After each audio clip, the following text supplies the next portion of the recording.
वैसे तो कहते हैं कि दुनिया की सबसे जवान कंट्री इंडिया है। क्यों? क्योंकि उसकी अराउंड 66% पॉपुलेशन यूथ है, यानी वो लोग जिनकी उम्र 35 साल से कम है। लेकिन ये 66% पॉपुलेशन अपने आने वाले बजट से अपनी फाइनेंस मिनिस्टर निर्मला सीतारमण से क्या उम्मीद कर सकती है, क्या चाहती है?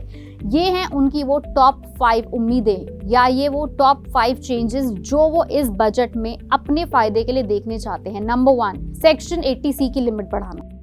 सेक्शन 80C की लिमिट बहुत साल पहले, आज से तकरीबन 9 साल पहले 2014 में बढ़ाई गई थी, जब 50,000 रुपए से लेके 1.5 लाख रुपए करी थी। लेकिन उसका वजूद क्या है?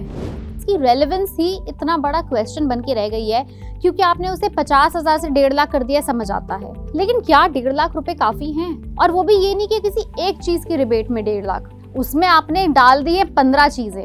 फिक्स्ड इनकम की बात करें तो EPF, VPF, PPF, national saving certificate, 5 साल वाली टैक्स सेविंग FD, 5 साल वाली post office term deposit, senior citizen tax saving scheme, national housing bank scheme.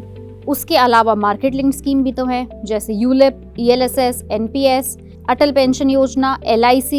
इसके अलावा 2 बच्चों की ट्यूशन फी, घर की रजिस्ट्रेशन कॉस्ट और घर की स्टैम्प ड्यूटी, होम लोन का प्रिंसिपल पेमेंट। एक नहीं, पूरी 15 चीजें सेक्शन 80C के अंदर, टोटल 1.5 लाख रुपए। एक सैलरीड इंडिविजुअल जिसकी मान लो 8 से 10 लाख रुपए का CTC है, उसका सिर्फ EPF से ही मेजॉरिटी ऑफ 1.5 लाख रुपए का रिबेट हो जाता है। तो बाकी जितनी चीजें हैं उसकी रिबेट कहाँ से लेंगे? तो सबसे ज्यादा जरूरी है सेक्शन 80C की लिमिट बढ़ाओ, ज्यादा मत बढ़ाओ। लोग चाहते हैं कि 1.5 लाख से कम 2 लाख कर दो, लेकिन इसको फिर बचे हुए NPS के 50,000 के साथ ना जोड़ें। 2 लाख रुपए सिर्फ 80C के अंडर एग्जेम्पशन होनी चाहिए कम से कम।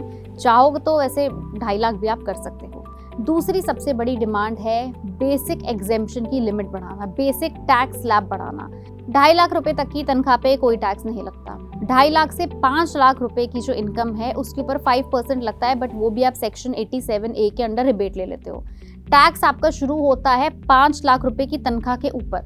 अगर आप ओल्ड टैक्स रेजिम लेते हो तो आपका 20% टैक्स कटता है, लेकिन ऑफ कोर्स आपको डिडक्शंस मिलती हैं। अगर आप न्यू टैक्स रेजिम लोगे तो आपका 10% टैक्स कटेगा।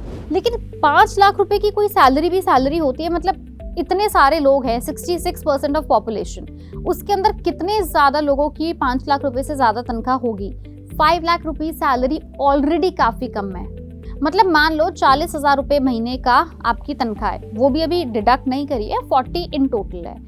इसके ऊपर आप टैक्स भी लगा रहे हो, तो इंसान को क्या बचेगा? क्या वो खाएगा, क्या कमाएगा? तो इस लिमिट को 5 लाख की जगह 7 लाख होना चाहिए। ये है एक आम जनता की, एक यूथ की, इंडियन यूथ की रिक्वेस्ट आपसे। तीसरी रिक्वेस्ट है HRA, हाउस रेंट अलाउंस। लेकिन उसका फायदा क्या है? 50% ऑफ ए बेसिक सैलरी अगर आप मेट्रो में रहते हैं, 40% ऑफ ए बेसिक सैलरी अगर आप नॉन मेट्रो में रहते हैं। मेट्रो वाले के लिए इतनी बुरी बात नहीं है, क्योंकि उसमें दिल्ली, कोलकाता, चेन्नई एंड मुंबई आते हैं। वैसे तो कहा जाता है कि बेंगलुरु इंडिया का सिलिकॉन वैली है। बेंगलुरु के अंदर ही मेजर स्टार्टअप्स स्थित है, उसके अंदर ही मेजॉरिटी ऑफ यंग एंटरप्रेन्योर्स रहते हैं, एस्टैब्लिश्ड एंटरप्रेन्योर्स रहते हैं। हैदराबाद, जिसे IT हब बोला जाता है भारत देश, इन 2 सिटीज को आपने 40% के रिबेट के अंदर डाल दिया है। क्या बेंगलुरु के अंदर लोगों की HRA की लिमिट नहीं बढ़नी चाहिए? क्या हैदराबाद के अंदर लोगों की HRA की लिमिट नहीं बढ़नी चाहिए?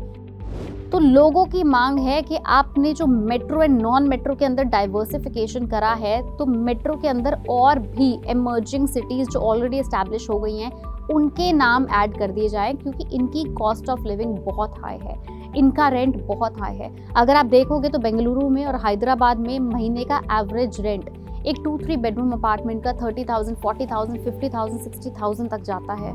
तो वहाँ पे HRA की लिमिट बढ़ाने की सख्त ज़रूरत है। 4th डिमांड है यूथ की, सेक्शन 80D, मेडिकल इंश्योरेंस की रिबेट। अभी फिलहाल का जो सिस्टम है उसमें जो भी इंडिविजुअल बिलो 60 ईयर्स है, यानी 60 साल की उम्र से कम है, उसको 25,000 रुपए का रिबेट मिलता है। 60 ईयर्स प्लस वालों को 50,000 रुपए का रिबेट मिलता है। लेकिन हम सब जानते हैं, हम सब ने पिछले 2-2.5 साल में यही देखा है, पैंडेमिक आया, खर्चे बढ़ गए, हमारे जितनी भी एग्जिस्टिंग मेडिकल इंश्योरेंस थे उनके अंदर कोविड का एक नया एलिमेंट ऐड हुआ, तो ऑफ कोर्स हमारा मेडिकल इंश्योरेंस का प्रीमियम बढ़ गया। जिन लोगों ने मेडिक्लेम नहीं लिए थे उन्होंने अब लेने शुरू करे, लेकिन बेसिकली अब मेडिक्लेम का जो प्रीमियम है वो 2 साल पहले से लेके आज तक में काफी % बढ़ गया है।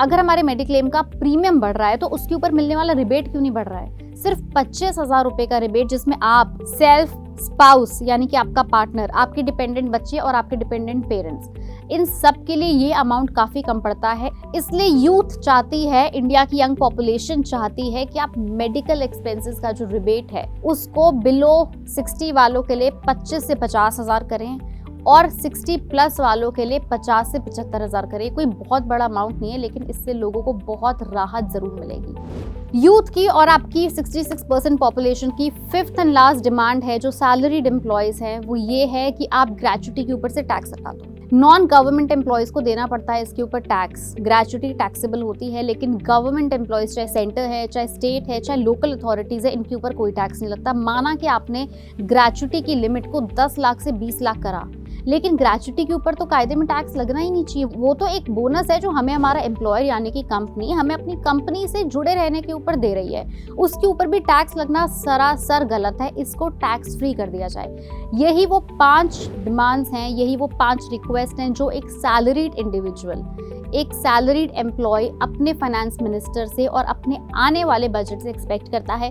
देखते हैं कि इस सैलरीड इंडिविजुअल की इन 5 में से कितनी रिक्वेस्ट मानी जाती हैं। अगर आपकी भी फाइनेंस मिनिस्टर निर्मला सीतारमण से कुछ रिक्वेस्ट है, कुछ एक्सपेक्टेशन है, तो हमें नीचे कमेंट सेक्शन में लिखकर जरूर बताइए। और हाँ, बजट से रिलेटेड और बहुत सारी स्टोरीज के लिए आप जुड़े रहिए पैसा लाइव से। वीडियो पसंद आई हो तो इसे लाइक करें, शेयर करें और चैनल को सब्सक्राइब करें।